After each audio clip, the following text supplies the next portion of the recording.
ನಮಸ್ಕಾರ ವೀಕ್ಷಕರೇ. ಪ್ರಧಾನಿ ನರೇಂದ್ರ ಮೋದಿ ಅವರಿಗೆ 75ನೇ ಹುಟ್ಟುಹಬ್ಬದ ಸಂಭ್ರಮ.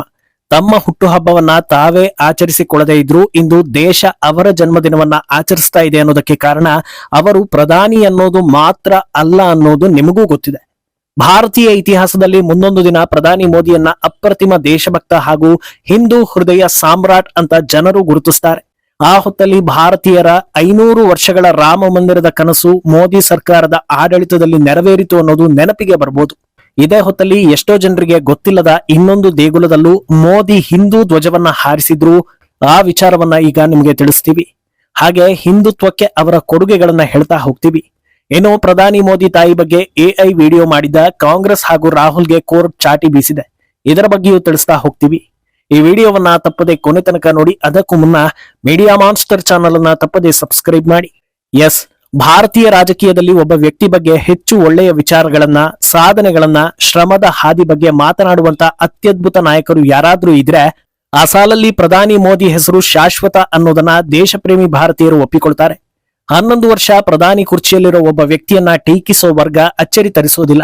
ಆದ್ರೆ ಟೀಕಿಸೋ ಮುನ್ನ 11 ವರ್ಷಗಳಲ್ಲಿ ಅವರು ಪ್ರತಿದಿನವೂ ತಮ್ಮ ಕರ್ತವ್ಯವನ್ನ ನಿರ್ವಹಿಸ್ತಾ ಬಂದಿದ್ದಾರೆ ಅನ್ನೋದನ್ನ ತಿಳಿದು ಮಾತಾಡಬೇಕು.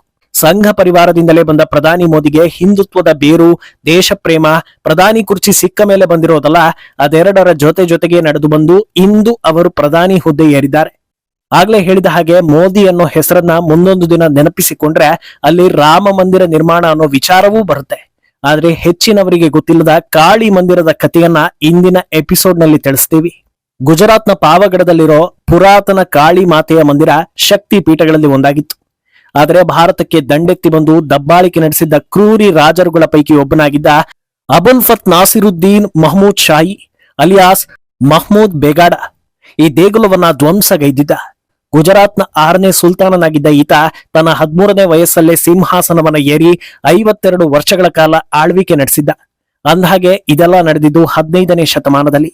1459ರಿಂದ 1511ರ ತನಕ ವಿವಿಧ ಸಾಮ್ರಾಜ್ಯಗಳ ಮೇಲೆ ದಂಡೆತ್ತಿ ಹೋಗಿ ದಾಳಿ ನಡೆಸಿದ್ದ ಬೇಗಾಡ ಅಲ್ಲಿಯ ಜನರನ್ನ ಒತ್ತಾಯದಿಂದ ಮತಾಂತರ ಮಾಡಿದ್ದ. ಒಪ್ಪದವರನ್ನ ಕೊಂದು ಹಾಕಿದ್ದ. ಅದ್ಯಾವಾಗ ಜುನಾಗಢ ಹಾಗೂ ಪಾವಗಡ ತನ್ನ ಕೈವಶವಾಗಿತ್ತೋ ಆಗಲೇ ಮಹಾಕಾಳಿ ಹಾಗೂ ದ್ವಾರಕಾ ಮಂದಿರವನ್ನ ಹಾಳುಗೆಡವಿದ್ದ. ಈ ರೀತಿ ಮಾಡಿದರೆ ಜನರು ಭಯದಿಂದಲಾದ್ರೂ ಮತಾಂತರ ಆಗ್ತಾರೆ ಅನ್ನೋ ಭ್ರಮೆಯಲ್ಲಿ ಹಿಂದೂ ದೇಗುಲಗಳ ಮೇಲೆ ಅಟ್ಟಹಾಸ ಮೆರೆದಿದ್ದ. ಪಾವಗಡದ ಬೆಟ್ಟಗಳ ತಪ್ಪಲಲ್ಲಿರೋ ಈ ಮಹಾಕಾಳಿ ಮಂದಿರಕ್ಕೆ ದೊಡ್ಡ ಇತಿಹಾಸವೇ ಇರುತ್ತೆ.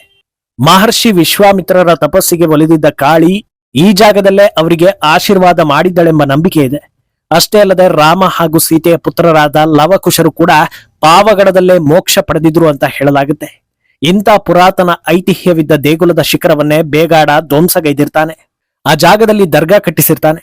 ಆದ್ರೆ ಅದೇ ಜಾಗದಲ್ಲಿ 500 ವರ್ಷಗಳ ನಂತರ ಪ್ರಧಾನಿ ಮೋದಿ ಮತ್ತೆ ಕಾಳಿ ದೇಗುಲವನ್ನ ಪುನಃಸ್ಥಾಪನೆ ಮಾಡ್ತಾರೆ. 2022ರ ಜೂನ್ 18ರಂದು ಅಲ್ಲಿ ಸನಾತನ ಧ್ವಜವನ್ನ ಹಾರಿಸಿರ್ತಾರೆ. ಆ ಸಂದರ್ಭದಲ್ಲಿ ಮಾತನಾಡಿದ ಮೋದಿ, ದಾಳಿ ನಡೆದು 500 ವರ್ಷಗಳು ಕಳೆದರೂ, ಭಾರತಕ್ಕೆ ಸ್ವಾತಂತ್ರ್ಯ ಬಂದು 75 ವರ್ಷ ಕಳೆದರೂ ಕಾಳಿ ಮಾತೆಯ ದೇಗುಲದಲ್ಲಿ ಧ್ವಜವನ್ನ ಹಾರಿಸೋ ಸಂದರ್ಭ ಬಂದಿರಲಿಲ್ಲ. ಆದ್ರೆ ಈಗ ಆ ಸುಸಂದರ್ಭ ಬಂದಿದ್ದು ಲಕ್ಷಾಂತರ ಭಕ್ತರ ಕನಸು ನೆರವೇರಿದೆ. ಈ ಕನಸು ನನಸಾಗಿರೋದ್ರಿಂದ ಸಾರ್ಥಕ ಭಾವನೆ ಮೂಡ್ತಾ ಇದೆ ಅಂತ ಹೇಳಿರ್ತಾರೆ. ಮೋದಿ ಅಂದ್ರೆ ಕೇವಲ ರಾಮ ಮಂದಿರ ಮಾತ್ರ ಅಲ್ಲ ಅನ್ನೋದಕ್ಕೆ ಕಾಳಿ ಮಾತೆ ದೇಗುಲದ ಕತೆ ಒಂದು ಕಡೆ ಆದ್ರೆ, ಸನಾತನ ಧರ್ಮದಲ್ಲಿ ಅತ್ಯಂತ ಪ್ರಮುಖ ಎನಿಸಿಕೊಳ್ಳೋ ಬಹುತೇಕ ಧಾರ್ಮಿಕ ಕ್ಷೇತ್ರಗಳ ಕಡೆಗೆ ಪ್ರಧಾನಿ ಮೋದಿ ಗಮನ ಹರಿಸಿದ್ರು. ಅದರಲ್ಲಿ ಪ್ರಮುಖವಾಗಿ ಚಾರ್ಧಾಮ್ ಹೈವೇ ಪ್ರಾಜೆಕ್ಟ್, ದೇವಭೂಮಿ ಉತ್ತರಾಖಂಡದಲ್ಲಿರೋ ಕೇದಾರನಾಥ, ಬದ್ರಿನಾಥ, ಯಮುನೋತ್ರಿ ಹಾಗೂ ಗಂಗೋತ್ರಿಗೆ ಸಂಪರ್ಕ ಕಲ್ಪಿಸಿ ಹಿಂದೂಗಳ ಯಾತ್ರೆಗೆ ಅನುಕೂಲ ಮಾಡಿಕೊಟ್ಟಿದ್ದು ಪ್ರಧಾನಿ ಮೋದಿ. 2013ರ ಪ್ರಕೃತಿ ವಿಕೋಪಕ್ಕೆ ಉತ್ತರಾಖಂಡ ನಲುಗಿ ಹೋಯಿತು. ಕೇದಾರನಾಥ ದೇಗುಲವೂ ಈ ಹೊಡೆತಕ್ಕೆ ತುತ್ತಾಯಿತು. ಬಳಿಕ ಅದರ ದುರಸ್ತಿ ಕೆಲಸವೂ ಕೂಡ ಮೋದಿ ಸರ್ಕಾರದ ಅಡಿಯಲ್ಲಿ ಆದ್ಯತೆ ಮೇರೆಗೆ ಮಾಡಲಾಗುತ್ತೆ. ಅಲ್ಲದೆ ಭಾರತದ ಅರ್ಥಾತ್ ಸನಾತನ ಇತಿಹಾಸದಲ್ಲಿ ಜಮ್ಮು ಕಾಶ್ಮೀರ ತನ್ನದೇ ಆದ ಮಹತ್ವವನ್ನ ಹೊಂದಿದೆ. ಭಾರತ ರಾಜಕೀಯ ಕಂಡ ಕೆಲ ಕಿಡಿಗೇಡಿಗಳ ದೆಸೆಯಿಂದ ಹಿಮದ ಬಣ್ಣದಂತೆ ಶಾಂತಿಯಿಂದಿದ್ದ ಕಾಶ್ಮೀರ ರಕ್ತಪಾತಕ್ಕೆ ಸಾಕ್ಷಿಯಾಯಿತು. ಋಷಿಗಳು ನಡೆದಾಡಿದ ನೆಲವು ಪಾಪದಿಂದ ತೊಯ್ದಿತ್ತು. ಆ ಹೊತ್ತಲ್ಲಿ ಜಮ್ಮು ಕಾಶ್ಮೀರಕ್ಕೆ ಮಾರಕವಾಗಿದ್ದ ಆರ್ಟಿಕಲ್ 370 ರದ್ದತಿ ಮಾಡಲಾಯಿತು. ಇದರಿಂದ ಅಲ್ಲಿನ ಅಭಿವೃದ್ಧಿ, ರಾಜಕೀಯ ಜನಜೀವನ ಬದಲಾಗಿದ್ದು ಒಂದು ಕಡೆ ಆದ್ರೆ, ಕಾಶ್ಮೀರದಲ್ಲಿ ಭಾರತೀಯರು ಅರ್ಥಾತ್ ಹಿಂದೂಗಳಿಗೆ ಸಂಬಂಧಪಟ್ಟ ಆಧ್ಯಾತ್ಮ ಸ್ಥಳಗಳನ್ನ ಮರುಸ್ಥಾಪನೆ ಮಾಡುವ ಕೆಲಸವು ಸುಲಭವಾಗ್ತಾ ಹೋಯಿತು. ಶಾರದಾ ದೇಗುಲ, ಶಂಕರಾಚಾರ್ಯ ದೇಗುಲ ಹಾಗೂ ಇತರೆ ಶಕ್ತಿಪೀಠಗಳ ಅಭಿವೃದ್ಧಿಗೆ ಮುಂದಾಗಿದ್ದು ಕೂಡ ಪ್ರಧಾನಿ ಮೋದಿ ನೇತೃತ್ವದ ಸರ್ಕಾರ. ಇದರ ಜೊತೆಗೆ ಭಾರತೀಯ ಶಿಕ್ಷಣ ವ್ಯವಸ್ಥೆಯಲ್ಲಿ ಪುರಾತನ ಶಿಕ್ಷಣ ಪದ್ಧತಿಯನ್ನು ಬೆಸೆದಿದ್ದು ಕೂಡ ಭಾರತೀಯರು ಎಂದಿಗೂ ಮರೆಯಲಾಗದ ವಿಷಯ. ಪ್ರತಿಷ್ಠಿತ ಯೂನಿವರ್ಸಿಟಿಗಳಲ್ಲಿ ಹಾಗೂ ಐಐಟಿ ಶಿಕ್ಷಣದಲ್ಲಿ ವೇದ, ಉಪನಿಷತ್, ಯೋಗ ಹಾಗೂ ಆಯುರ್ವೇದವನ್ನ ಬೆಸೆದಿದ್ದು ಕೂಡ ಮೋದಿ ಹೆಗ್ಗಳಿಕೆ. ಇವತ್ತು ಸನಾತನ ಧರ್ಮದಲ್ಲಿ ಹುಟ್ಟಿ ಅದರ ವಿರುದ್ಧವೇ ಯಾರಾದ್ರೂ ಮಾತಾಡ್ತಾರೆ ಅಂದ್ರೆ ಅದಕ್ಕೆ ಕೆಲವೊಂದು ಕಾರಣಗಳಿರುತ್ತೆ.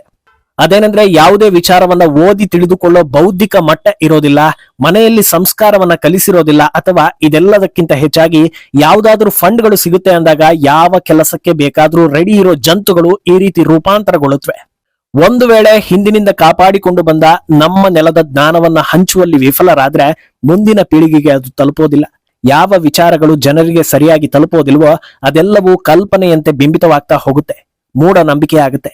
ಇದನ್ನೆಲ್ಲ ಜಾಸ್ತಿ ನೋಡುವವರೇ ಸ್ವಂತ ಧರ್ಮಕ್ಕೆ ಬೈದಾಡಿಕೊಂಡು ಓಡಾಡೋ ಆಂತರಿಕ ಉಗ್ರರಾಗಿ ಮಾರ್ಪಡ್ತಾರೆ ಅಂತ ತಿಳಿದವರು ಹೇಳ್ತಾರೆ. ಅಂದಹಾಗೆ ಈ ಹೊತ್ತಲ್ಲಿ ಈ ವಾಕ್ಯ ಎಷ್ಟು ಸಮಂಜಸ ಅನ್ನೋದು ಗೊತ್ತಿಲ್ಲ, ಆದ್ರೂ ಕೂಡ ಈ ವಿಚಾರವನ್ನು ನಿಮಗೆ ಹೇಳ್ತಾ ಇದ್ದೀನಿ. ನಮ್ಮ ಹಿಂದಿನ ಪದ್ಧತಿಗಳಲ್ಲಿ ಬಹುತೇಕವನ್ನ ಇವತ್ತು ಮೂಢನಂಬಿಕೆ ಅಂತ ಪರಿಗಣಿಸಲಾಗುತ್ತೆ. ಆದ್ರೆ ಕೋವಿಡ್ ಟೈಮ್ ನಲ್ಲಿ ಹೊರಗಿನಿಂದ ಬಂದ ಕೂಡಲೇ ಕೈಕಾಲು ತೊಳೆಯೋದು, ದೇಹವನ್ನ ಶುದ್ಧವಾಗಿ ಇಟ್ಕೊಳ್ಳೋದನ್ನ ನೆನಪಿಸೋ ಕೆಲಸ ಆಗುತ್ತೆ. ಭಾರತದ ಪ್ರತಿ ಹಳ್ಳಿ, ಹಿರಿಯರು ಇರೋ ಪ್ರತಿ ಮನೆಯಲ್ಲೂ ಈ ಅಭ್ಯಾಸ ಇದ್ದೇ ಇರುತ್ತೆ. ಆದ್ರೆ ಇಂಥ ಅನೇಕ ಪದ್ಧತಿಗಳಿಗೆ ಕಾರಣ ಏನು ಅಥವಾ ಅದರ ಹಿನ್ನೆಲೆ ಏನು ಅನ್ನೋದನ್ನ ಹೇಳೋದ್ರಲ್ಲಿ ನಮ್ಮ ಹಿರಿಯರು ಸೋತಿರೋದ್ರಿಂದ ಇಂದು ಬಹುತೇಕ ವಿಚಾರಗಳು ಮೂಢನಂಬಿಕೆ ಅನ್ನೋ ಕ್ಯಾಟಗರಿಗೆ ಬಂದಿದೆಯೇನೋ ಅಂತ ಕೂಡ ಅನಿಸೋಕೆ ಶುರುವಾಗುತ್ತೆ. ಈಗ ವಿಷಯಕ್ಕೆ ಬರೋದಾದ್ರೆ ನಮ್ಮ ಪರಂಪರೆಯನ್ನ ಉಳಿಸೋ ಕೆಲಸ ಮೋದಿ ಸರ್ಕಾರದಿಂದ ಆಗ್ತಾ ಇರೋದು ಶ್ಲಾಘನೀಯ.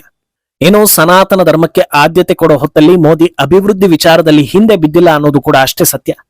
ರಾಮ ಮಂದಿರದಿಂದ ಹಿಡಿದು ಕಾಶಿ, ಮಥುರಾ ಅಥವಾ ಮುಂದೆ ಗುರಿ ಇಟ್ಟಿರೋ ಯಾವುದೇ ಧಾರ್ಮಿಕ ಕೆಲಸಗಳಲ್ಲಿ ಕೇವಲ ಹಿಂದೂಗಳನ್ನ ಖುಷಿಪಡಿಸಿ ಅಧಿಕಾರ ಹಿಡಿಯೋ ಏಕೈಕ ಉದ್ದೇಶ ಇಲ್ಲವೇ ಇಲ್ಲ. ರಾಮ ಮಂದಿರದಿಂದ ಉತ್ತರ ಪ್ರದೇಶಕ್ಕೆ ಆರ್ಥಿಕವಾಗಿ ಹೇಗೆ ಬೂಸ್ಟ್ ಸಿಗ್ತಾ ಇದೆ ಅನ್ನೋದನ್ನ ದಾಖಲೆಗಳೇ ಹೇಳುತ್ತೆ. ಒಂದು ಪ್ರದೇಶದಲ್ಲಿ ದೊಡ್ಡ ದೇಗುಲ ಎದ್ದು ನಿಂತ್ರೆ ಧರ್ಮ ನೆಲೆಯೂರುತ್ತೆ.